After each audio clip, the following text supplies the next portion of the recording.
guys, welcome back to another episode of Tricks of the Trade with me, Tom Court, for some online kiteboarding coaching. And today I've got an interesting one for you. It's incredibly simple, but it is a foundational skill, I think, within sort of the riding side of kiteboarding, and that is riding blind. Everybody learns to ride hillside, everybody learns to ride toe side for your toe side transitions. Now, riding blind is the equivalent of riding toe side, but the opposite rotational way. So you're a bit more wrapped up in your lines, and it's all about your upper body position and your lower leg angle with the board as to how stable you feel whilst riding blind, and also your center of balance and staying vertical on the board and not getting confused about which way you're riding and which way the kite is flying. Okay, so let's get into how you ride blind on a kiteboard. Operational racing for these people that I keep facing. These situations, intimidation leads to permanent vacations. Got the beats back at the station for any kind of complications. I'm strapped for all out war for sure and even more. You know I must be taking the cautions, cause I ain't trying to see a coffin.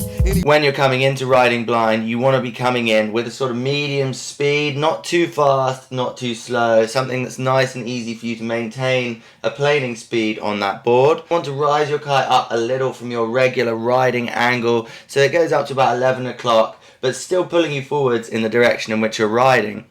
It's all about that transition into blind. You can slide the board around into blind, but it's much better if you pop off the water and do that backside 180 in the air, removing your fins from the water so that you land straight into blind. This way you don't kill any board speed when you're doing it. In order to get that rotation correctly, you can see here that I let go of my backhand on the bar before I initiate that pop. So you let go with your backhand to free up your upper body for rotation, and then you pop off the water, lifting your front leg, pop into that backside 180.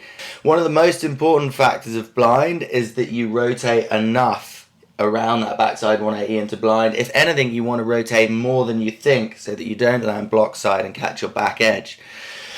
Once you've popped off the water, you really use your upper body to drive that rotation and ensure that you're keeping enough resistance against the kite through your harness line. As you can see here, my shoulders are 90 degrees to the kite, rotated round the opposite way, and my head is looking back down past my legs to make sure that my board's in the right position, but also to really commit to that rotation into blind so that you're looking back down past your legs whilst keeping enough of your upper body weight counterbalancing against the kite, and sort of bending your knees, keeping your center of body low will all help to really land in blind and continue that riding position.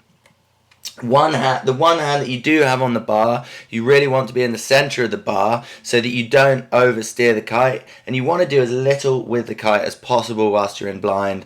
And then the key to tracking the board and making sure that the board stays in a riding position is to over-rotate that backside 180 rotation so that you are locked into a comfortable riding position when in blind. You don't need to do this for a long time, not to start with, but it helps to really get a rhythm with the switch to blind and then switch back out of blind so that you don't crash every time that you do it.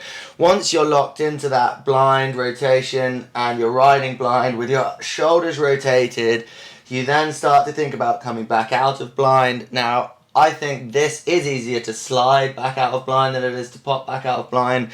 So once you can feel your speed slowing slightly, then you start sliding back into heel side, making sure that you stomp it and ride away.